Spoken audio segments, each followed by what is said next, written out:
नमस्कार, मैं डॉक्टर राशि Mishra, Shivani hospital and IVF Kanpur और कुसुम आईवीएफ छिंदवाड़ा से।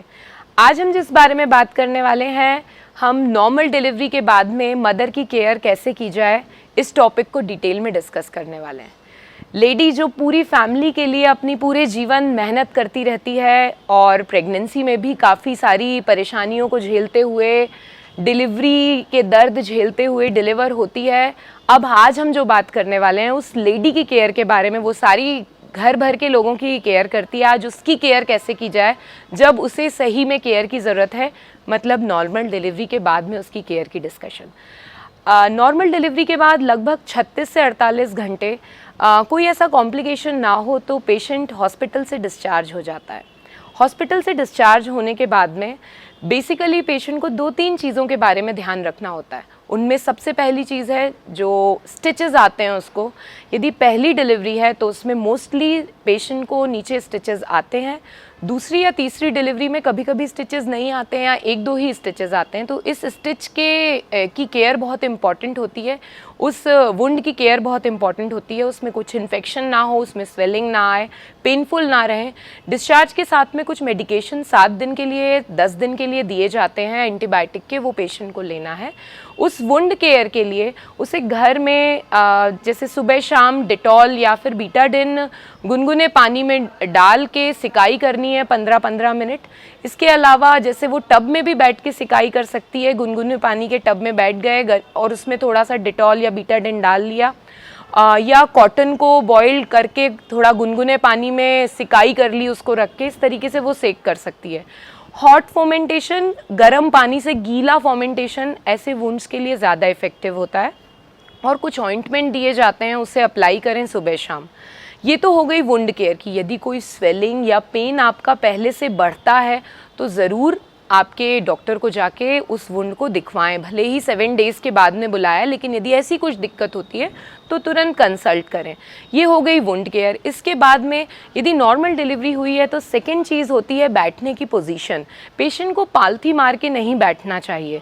पालथी मारने से जो एरिया में स्टिचेस आते हैं पेरिनियम में, वो एरिया स्ट्रेच होता है, जिसकी वजह से स्टिचेस टूटने का डर रहता है। आज के समय में डिसॉल्वेबल स्टिचेस लगाए जाते हैं जो 21 दिन में टूट के या कभी कभी 10वें दिन से ही जुड़ जाने के बाद में टूट के गिरने लगते हैं।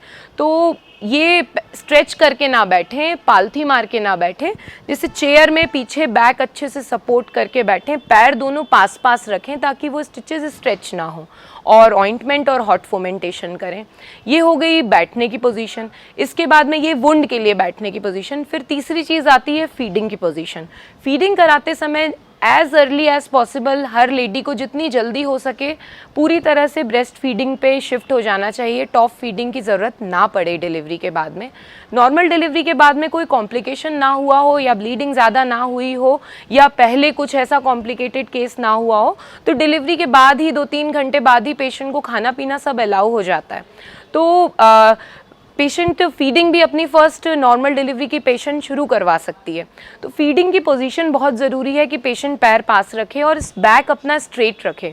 प्रेगनेंसी के पहले बैक की पोजीशन ऐसे रहती है, ड्यूरिंग प्रेगनेंसी स्पाइन उसका आगे की तरफ लॉर्डोसिस हो जाती है, लंबर लॉर्डोसिस, और डिलीवरी के बाद में ये गैप एक मेंटेन रहता है। तो बैक में कुशन्स के साथ में कि पेशेंट स्ट्रेट बैठे, झुके नहीं, पिलो रख के बच्चे को ऊंचा रखे ताकि सपोर्ट के साथ में वो बिना झुके बच्चे को फीड करा सके।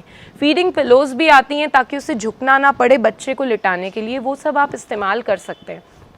पैर लटका के बैठने के बजाय पैर सीधे सामने स्टूल में कंफर्टेबल रखें या बिस्तर पे ऐसे सीधे रख लें, लेकिन आप एक रिक्लाइनिंग चेयर में या स्ट्रेट चेयर पे बैठें। लेट के दूध ना पिलाएं। लेट के दूध पिलाने में ये गड़बड़ होने का रहता है कि पेशेंट इतनी थकी रहती है, माँ इतनी थकी रहती है कि कभी कभी फीड कराते कराते उसे नींद आ जाती है और ब्रेस्ट काफ़ी हैवी होते हैं, तो कोई कैजुअलिटी होने का डर रहता है कि ब्रेस्ट से ही बच्चे की नोज़ दब गई या बच्चे को डकार दिलाना वो भूल गई, जिसकी वजह से बच्चा एस्पिरेट कर गया दूध। ये सब कुछ ऐसी मतलब इमरजेंसी टाइप की सिचुएशन बन सकती है, तो अवॉइड करें, लेट के दूध नहीं पिलाना है। ये शुरू के कुछ ही महीने हैं जो आपको थोड़ा स्ट्रगल करके बच्चे को फीडिंग के लिए वो करना है, जगना है, थोड़ा ज़्यादा मेहनत करना है। इसके बाद बात आती है मसाज की।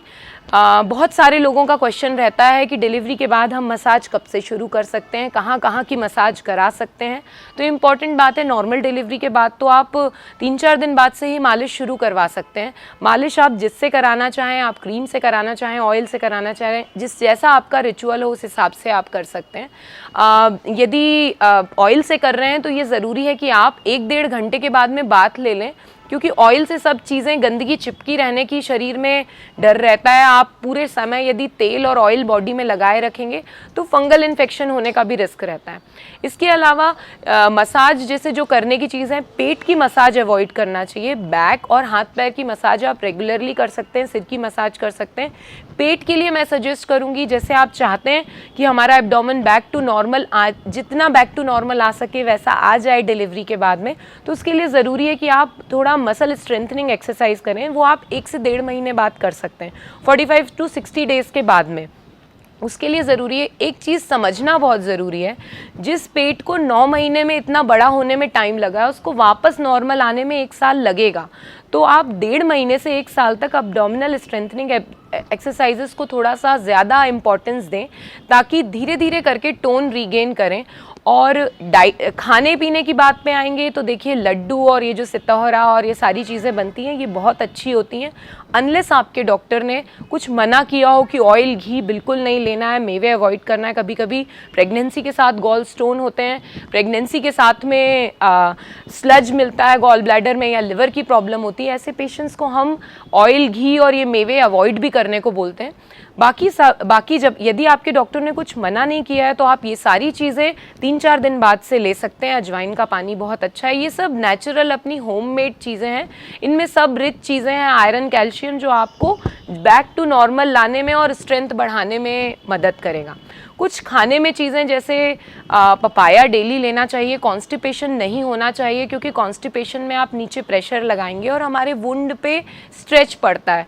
तो फाइबर डाइट में रखिए, वाटर खूब लीजिए, 10 to 12 ग्लासेस, क्योंकि मिल्क का 90% पार्ट वाटर होता है। एक फीडिंग मदर को अच्छे से वाटर इनटेक लेना बहुत ज़रूरी है। तो वाटर अच्छे से लेंगे तो मिल्क भी अच्छे से बनेगा, डिहाइड्रेशन नहीं रहेगा और कॉन्स्टिपेशन नहीं रहेगा, कब्ज़ नहीं रहेगा, तो नीचे जोर नहीं पड़ेगा, वुंड भी आसानी से हील हो जाएगा।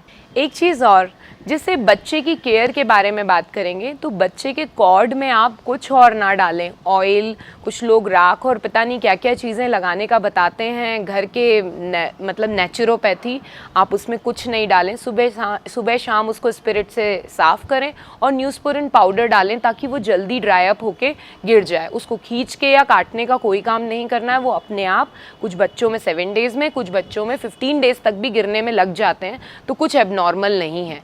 यदि नहीं उससे कुछ ब्लीडिंग हो रही है या कुछ पस जैसा डिस्चार्ज है, तो डेफिनेटली अपने पीडियाट्रिशियन से कंसल्ट करें। और एक और चीज़ मदर के लिए, कि मदर और बच्चे दोनों को 2nd-3rd डे से 1 घंटे की खुली धूप सुबह की लेना ज़रूरी है। इससे मदर को भी विटामिन डी की कमी नहीं होती है, मिल्क में अच्छे से विटामिन डी और कैल्शियम आता है, और बच्चे की भी बोन्स स्ट्रॉन्ग होती हैं। तो 1 घंटे की धूप दोनों लोगों को सुबह की लेना काफ़ी फ़ायदेमंद होती है। इसके बाद एक ज़रूरी चीज़ सैनिटरी नैपकिन को लेके, डिलीवरी के बाद में मेरा ये सजेशन है कि 3 to 4 आवर्स में आपको सैनिटरी नैपकिन चेंज करना चाहिए, because sanitary napkin 3 to 4 hours में एक फंगल ग्रोथ के लिए एक मीडिया की तरह देता है, जिसकी वजह से पेशेंट को रैश और ये सब चीज़ें हो सकती हैं। तो 3 to 4 आवर्स में यदि आपका पूरी तरह से पैड ख़राब नहीं भी हुआ है तो चेंज कर लें। और यदि आपको रैशेज़ हो रहे हैं तो ज़रूर से अपने डॉक्टर को कंसल्ट करें, क्योंकि कभी कभी ये रैशेज़ बढ़ के वुंड हीलिंग में भी प्रॉब्लम करते हैं। इसके अलावा एक बहुत ज़रूरी चीज़, एक न्यू मॉम के लिए स्लीपिंग बहुत इंपॉर्टेंट होती है। वो बड़ी पजल्ड रहती है कि अब ये कैसे, इतने छोटे से बच्चे, बॉडी भी साथ नहीं दे रही है, इस छोटे से बच्चे की फीडिंग और सारी चीज़ें कैसे इस्टेब्लिश कराएगी। तो बहुत ज़रूरी है कि जब बच्चा सो रहा है तो मदर सो जाए, ताकि वो आराम से रेस्ट कर सके, और जब बच्चा जग रहा है तो मदर उसके साथ में जगे। कभी ऐसा होता है, कुछ डेज़ ऐसे रहते हैं कि बच्चे बहुत ज़्यादा डिमांड करते हैं, तो उसमें फैमिली वालों को भी हेल्प करने की ज़रूरत है कि वो थोड़ी कंटिन्यूस स्लीपिंग ले ले, वो फीड कराए और कोई उसे डकार दिलाने का काम कर दे, ताकि मदर अच्छे से रेस्ट कर सके और उसका मिल्क और बच्चे की केयर करने की स्ट्रेंथ ना घटे, ताकि वो अच्छे से एक अपने न्यू बेबी की केयर कर सके और माँ और बच्चा स्वस्थ ढंग से अपने इनिशियल 6 मंथ को बिता सकें। इसके अलावा आपके कोई भी क्वेश्चन हो नॉर्मल डिलीवरी के बाद में केयर के लिए मम्मी के, तो आप नीचे चैट बॉक्स पे डाल सकते हैं, मुझे उसका आंसर देने में बहुत अच्छा लगेगा। Thank you so much.